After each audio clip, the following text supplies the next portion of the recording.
নমস্কাৰ আমি অণু আৰু পৰমাণু পাঠটোৰ আজিৰ শেষৰ খণ্ডত লৈ আহিছোঁ এই খণ্ডত আমি মলৰ সম্পৰ্কে আলোচনা কৰিম মল কি তাৰ ওপৰত আমি এটা ধাৰণা দিবলৈ যত্ন কৰিম মল এটা লেটিন শব্দ ইয়াৰ অৰ্থটো হৈছে অসমীয়াৰ অৰ্থটো হৈছে থূপ বা ডোম থূপ বা ডোম সেয়েহে মল হৈছে পদাৰ্থৰ পৰিমাণৰ একক পদাৰ্থৰ পৰিমাণটো আমি কেনেকৈ জানিম এতিয়া আমি জানো 1 ডজন সমান 12টা 1 ডজন পেন্সিল বুলি ক'লে 12ডাল পেন্সিল থাকিব 1 ডজন কল বুলি ক'লেও তাত 12টা কলেই থাকিব আৰু 1 গ্ৰুচ বুলি ক'লে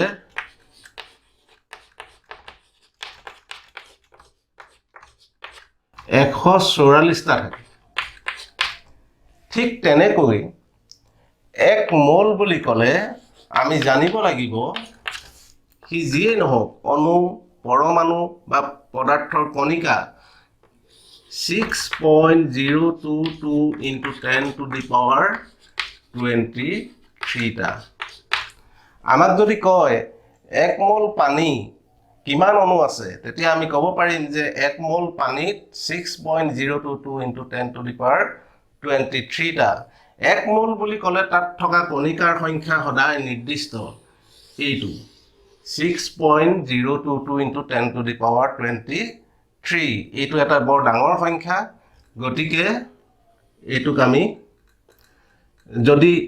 এই দহৰ ঘাতত প্ৰকাশ নকৰিলোহেঁতেন 6.022 পিছত আৰু 20টা শূন্য আমি লিখিব লাগিলেহেঁতেন গতিকে সৰুকে আমি কেনেকৈ লিখিছো 6.022 into 10 to the power 23 ইয়াক এভোগাড্ৰৰ সংখ্যা বুলিও কোৱা হয় এভোগাড্ৰৰ সংখ্যা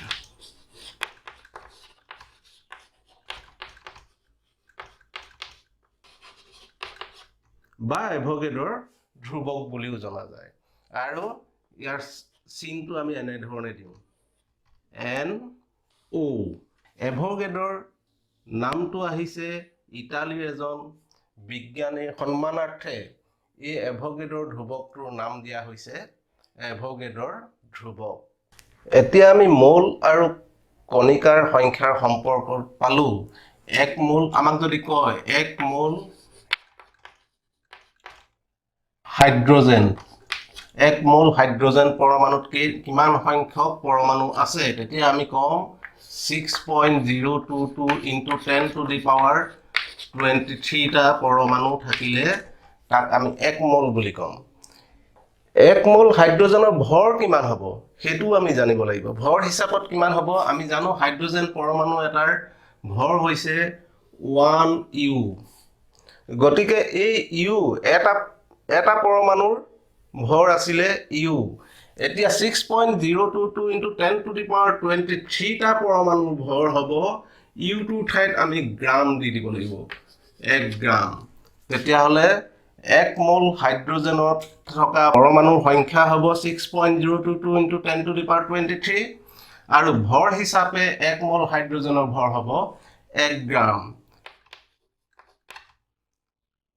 আমি যদি চাওঁ এইবাৰ 1 মোল অক্সিজেনৰ অণু কেইটা অণু থাকিব 1 মোল অক্সিজেনত 6.022 into 10 to the power 23 টা এইটো ধ্ৰুৱক ইয়াৰ আকৌ কি হ'ব ইয়াত কিমান গ্ৰাম হ'ব 6.022 into 10 to the power 23 টা অক্সিজেনৰ অণুত কিমান গ্ৰাম হ'ব হেতু যদি আমি নিৰ্ণয় কৰো প্ৰথমতে অক্সিজেনৰ আণৱিক ভৰটো উলিয়াম অক্সিজেনৰ আণৱিক ভৰ হ'ব 16 পূৰণ 2 সমান 2 16 32 U আছিলে এতিয়া এটা পৰমাণু ভৰ ক্ষেত্ৰত আমি কি কৈছিলো ইয়াক U বুলি কৈছিলো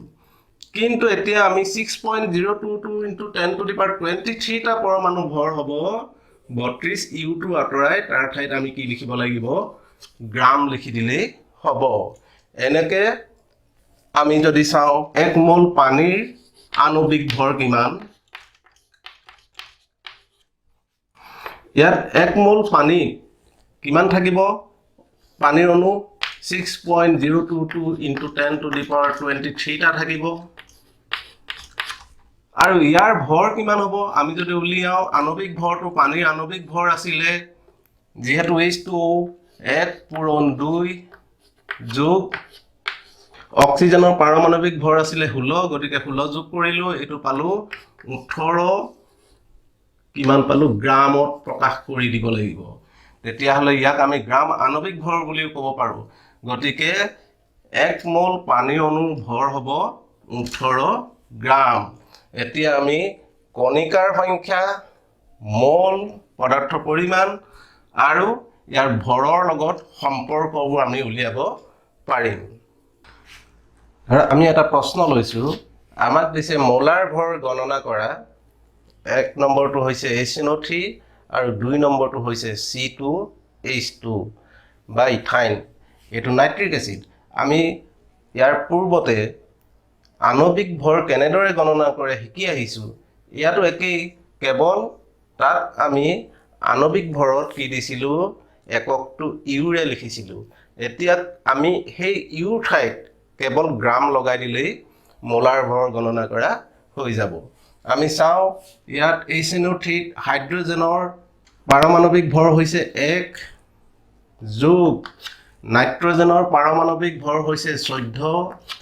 আৰু অক্সিজেনৰ 3টা পৰমাণু আছে 3টা পৰমাণুৰ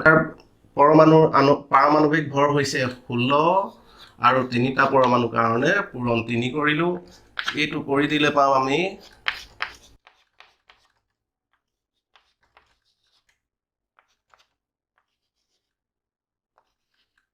53 যদি আমাক আণবিক ভৰ গণনা কৰিবলৈ ক'লে হেতেন তেতিয়া হলে 53 ইউ লিখিলো হেতেন যেহেতু ইয়াত আমাক মোলাৰ ভৰ উলিয়াবলৈ দিছে 1 মোলত যেহেতু 53 গ্ৰাম থাকিব মোলাৰ ভৰ কিমান হ'ব ইয়াৰ 53 গ্ৰাম ঠিক হেইদৰে ইথাইন C2H2 যদি আমাক মোলাৰ ভৰ উলিয়াবলৈ দিয়ে আমি প্ৰথমতে পাৰমাণবিক ভৰ আণবিক ভৰ উলিয়াওতে যেনে ধৰণে কৰিছিলো কাৰ্বনৰ পাৰমাণবিক ভৰ হৈছে 12 দুটা পৰমাণু আছে 12 পূৰণ 2 যোগ হাইড্ৰোজেনৰ দুটা পৰমাণু আছে হাইড্ৰোজেনৰ পাৰমাণবিক ভৰ হৈছে 1 পূৰণ 2 সমান 24 যোগ 2 সমান 26 এইখিনিত লিখিব লাগিব আমি গ্ৰাম এনেকে ইউ ঠাইত গ্ৰাম লিখি দিলেই আমাৰ কি হৈ যাব মোলাৰ ভৰ গণনা কৰা হৈ যাব মোলাৰ ভৰ মানে হৈছে কি 1 মোল নাইট্ৰিক এসিডৰ ভৰ কিমান হ'ব 53 গ্ৰাম ঠিক হেইদৰে 1 মোল ইথাইনৰ ভৰ হ'ব 26 গ্ৰাম আৰু কণিকা হিচাপেটো আমি পাই আহিছো কণিকা কিমান থাকিব 1 মোলত থাকিব 6.022 into 10 to the power 23 টা আৰু ঠিক তেনে ধৰণে ইথাইনৰ অণুটো 26 গ্ৰামত থাকিব 6.022 into 10 to the power 23 টা অণু আমি যদি এতিয়া মোলৰ সংখ্যা স্মল লেটাৰ n ৰে আমাক যদি প্ৰশ্নত দিয়া থাকে ভৰ কোনো এটা পদাৰ্থৰ ভৰটো দিয়া থাকে তাক আমি স্মল লেটাৰ m ৰে মোলাৰ ভৰ যেটো আমি গ্ৰাম আণবিক বা গ্ৰাম পাৰমাণবিক ভৰ বুলি কৈছো হেতুৰ যদি আমি ক্যাপিটেল লেটাৰ m ৰে আৰু যদি আমাক কেনেবাকে কণিকা দিয়া থাকে কণিকাৰ সংখ্যাটো দিয়া থাকে সেই প্ৰদত্ত কণিকাৰ সংখ্যাটোক আমি যদি ক্যাপিটেল লেটাৰ n ৰে আৰু এভোগাড্ৰৰ সংখ্যাটো n0 ৰে বুজাও তেতিয়া হলে আমি দিয়া সম্পৰ্কবোৰ এনে ধৰণে গাণিতিকভাৱে প্ৰকাশ কৰিব পাৰিম কি পাইছো স্মল লেটাৰ n অৰ্থাৎ মোলৰ সংখ্যাটো কি হ'ব পদাৰ্থটোৰ প্ৰদত্ত ভৰ তাক মোলাৰ ভৰেৰে হৰণ কৰিলে মোলৰ সংখ্যা ওলাব কি মোল আছে ওলাই যাব ঠিক তেনে ধৰণে কেতিয়াবা আমাৰ প্ৰশ্নত কণিকাৰ সংখ্যা দিয়া আছে আমি এভোগাড্ৰৰ সংখ্যাটো জানো আৰু কি উলিয়াব লাগে মোলৰ সংখ্যা উলিয়াব লাগে তেতিয়া হলে এই সম্পৰ্কটোৰ দ্বাৰা উলিয়াব পাৰিম এটাৰ পৰা আনটো সম্পৰ্কলৈ আমি পৰিৱৰ্তন কৰিব পাৰো আৰু কেতিয়াবা আমাক কি উলিয়াবলৈ দিয়া থাকে এইটো প্ৰদত্ত কণিকাৰ সংখ্যা কিমান কণিকা আছে উলিয়াব লাগিব আমাক দিয়া থাকিব পদাৰ্থটোৰ ভৰ মোলাৰ ভৰটো আমি নিৰ্ণয় কৰি ল'ব লাগিব আৰু এভগাড্ৰৰ সংখ্যাৰ লগত যদি এইটো পূৰণ কৰি দিওঁ তেতিয়াহ'লে কি ওলাব প্ৰদত্ত কণিকাৰ সংখ্যাটো ওলাব এতিয়া আমি কেইটামান গাণিতিক সমস্যা সমাধান কৰি চাওঁ আমি এটা প্ৰশ্ন লৈছো 10 মোল সোডিয়াম সালফাইডৰ ভৰ কিমান ইয়াত আমাক ভৰ উলিয়াব লাগে ভৰ উলিয়াবৰ কাৰণে আমি এই সম্বন্ধটোৰ পৰা উলিয়াব পাৰিম কিন্তু আমাক ইয়াত এই m2 যেহেতু মোলাৰ ভৰ বুজাইছে মোলাৰ ভৰটো আমি নিৰ্ণয় কৰি ল'ব লাগিব মোলাৰ ভৰ সোডিয়াম সালফাইডৰ মোলাৰ ভৰ Na2SO3 ৰ মোলাৰ ভৰ কিমান হ'ব সোডিয়ামৰ 23 পাৰমাণৱিক ভৰ 23 পূৰণ দুটা পৰমাণু আছে যোগ সালফাৰৰ পাৰমাণৱিক ভৰ হৈছে 32 যোগ অক্সিজেনৰ পাৰমাণৱিক ভৰ হৈছে 16 তিনিটা অক্সিজেনৰ পৰমাণু আছে গতিকে পূৰণ 3 সমান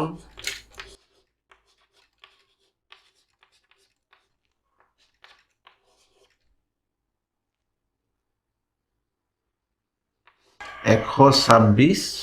গ্ৰাম এতিয়া আমি পালো সোডিয়াম সালফাইডৰ মোলাৰ ভৰটো পালো এতিয়া ভৰ উলিয়াব লাগে m উলিয়াব লাগে আৰু মোলটো দিয়া আছে আমাক 10 1 মোলত থাকে 126 গ্ৰাম সোডিয়াম সালফাইড আমাক সুধিছে 10 মোলত কিমান থাকিব আমি এই সম্পৰ্কটোৰ পৰা উলিয়াবলৈ লৈছো আমি দেখিছো যে n = m/m তেতিয়াহ'লে যেহেতু আমি এই সোডিয়াম সালফাইডৰ ভৰ উলিয়াবলৈ আহিছো m = n * m ইয়াত n টো আমাক দিয়া আছে কিমান 10 মোল 10 পূৰণ এই ভৰটো ওলালে কিমান 126 তেতিয়াহ'লে এইটো কিমান হ'ব 1260 গ্ৰাম এই সম্পৰ্কটো যদি মনত নাথাকে আমি তেতিয়াহ'লে কেনেকৈ কৰিব পাৰিম আমাক কিহলে নিব লাগে ভৰ উলিয়াব লাগে আমি দেখিলো ভৰটো হেকত লিখিম 1 মোল Na2SO3 ভৰ 126 গ্ৰাম এতেকে যেহেতু 10 মোল উলিয়াবলৈ দিছে 10 মোল সোডিয়াম সালফাইডৰ ভৰ হ'ব 126 পূৰণ 10 গ্ৰাম সমান 1260 গ্ৰাম এইটো হ'ব আমাৰ উত্তৰ আন এটা প্ৰশ্ন লৈছো 22 গ্ৰাম কাৰ্বন ডাই অক্সাইডক মোললৈ পৰিৱৰ্তন কৰা আমি প্ৰথমতে কাৰ্বন ডাই অক্সাইডৰ মোলাৰ ভৰটো উলিয়াই লওঁ কাৰ্বন ডাই অক্সাইডৰ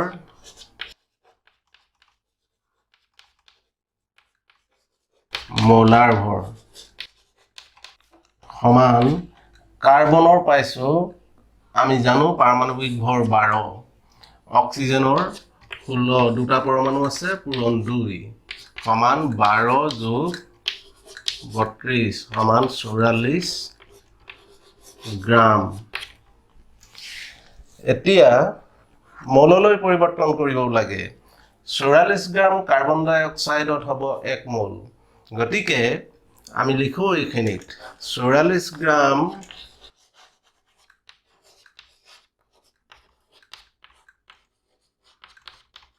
এক মোল এতেকে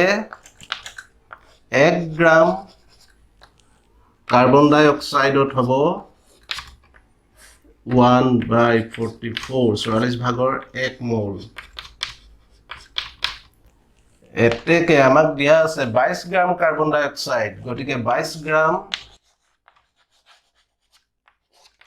কাৰ্বন ডাই অক্সাইডত হ'ব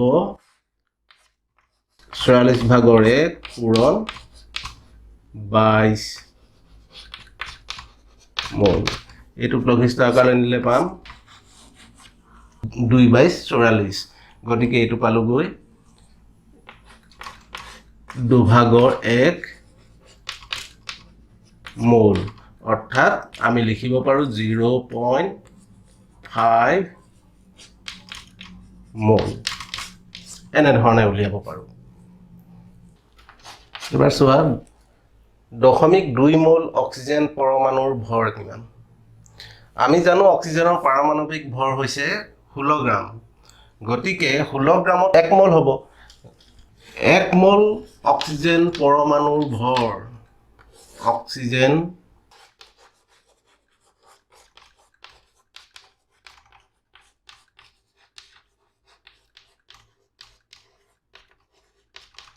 মন কৰিবা পৰমাণু দিছে নে অণু দিছে আমাক কি দিছে পৰমাণু দিছে 1 মোল অক্সিজেন পৰমাণুৰ ভৰ 16 গ্ৰাম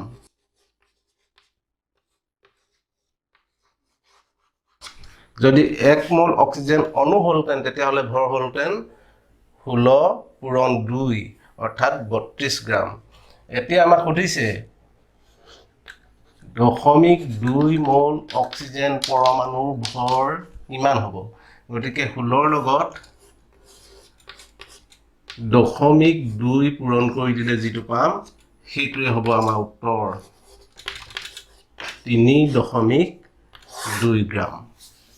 এটোৱে হৈছে উত্তৰ আমি এবাৰ বেলেগ এটা প্ৰশ্ন চাবলৈ লৈছো 100 গ্ৰাম সোডিয়াম বা 100 গ্ৰাম আইৰণৰ কোনটো পৰমাণুৰ সংখ্যা বেছি থাকিব আমি চাও 100 গ্ৰামত সোডিয়ামৰ পৰমাণু কিমান থাকিব 100 গ্ৰামত আমি জানো যে সোডিয়ামৰ পাৰমাণৱিক ভৰ আমাক দিয়া আছে 23 ইউ গতিকে ইয়াৰ মোলাৰ ভৰ হ'ব 23 গ্ৰাম তেতিয়া হলে আমি জানো 23 গ্ৰামত 23 গ্ৰাম Na কণিকা থাকে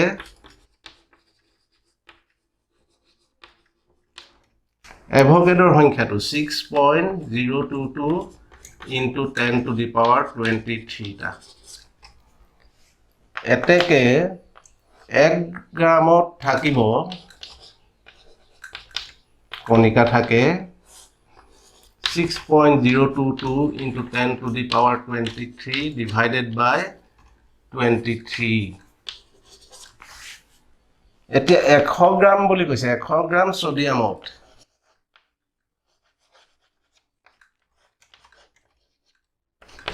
কণিকা থাকে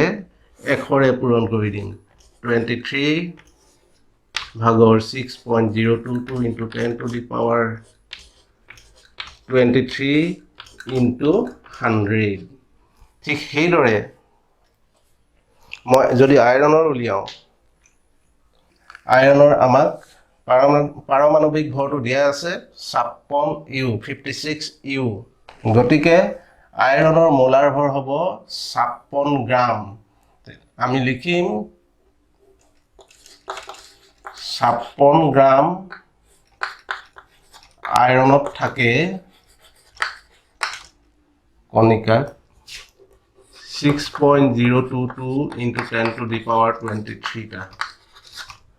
এতেকে 1 গ্ৰাম আইৰণত থাকিব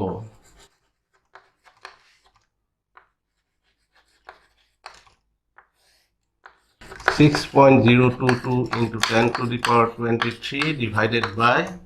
56 এটাকে 100 গ্রাম আয়রনত থাকে 6.022 into 10 to the power 23 into 100 divided by 56 আমি যদি দুয়োটাতে লবটো চাও লব সমান 6.022 into 10 to the power 23 into 100 6.022 into 10 to the power 23 into 100 এটো মই 10 to the power 25 কই দিব পাৰো ইয়াটো একই কইব পাৰো কিন্তু হৰ দুইটাতে বেলেগ আছে এটোত হৰণ হৈ আছে 23 আৰু ইয়াত হৰণ হৈ আছে 26 আমি জানো ভগ্নাংশৰ যেতিয়া ডাঙৰ হৰু তুলনা কৰিবলগীয়া হয় যদি লবটো সমান থাকে